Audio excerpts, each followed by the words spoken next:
তুমি কি জানো একদিন পুরো পৃথিবীতে খাবারই হারিয়ে গিয়েছিল? হ্যাঁ, আর সেই সময় স্বয়ং ভগবান শিবও ক্ষুধার্ত হয়ে পড়েছিলেন। কিন্তু কে ফিরিয়ে আনলেন অন্ন? তিনি হলেন মা অন্নপূর্ণা। মা অন্নপূর্ণা হলেন দেবী পার্বতীর এক শক্তিশালী রূপ।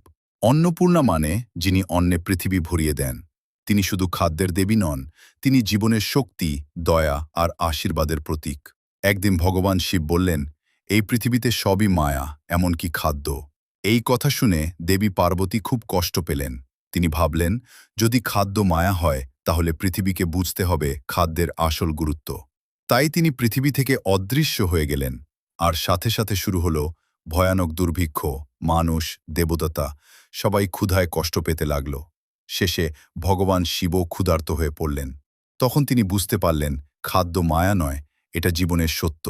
ঠিক তখনই দেবী পার্বতী মা অন্নপূর্ণা রূপে ফিরে এলেন কাশীনগরে, বারাণসী।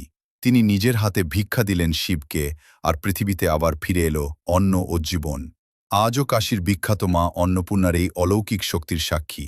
বিশ্বাস করা হয়, যে কেউ ভক্তি ভরে মা অন্নপূর্ণার পূজা করে তার জীবনে কখনো অন্নের অভাব হয় না।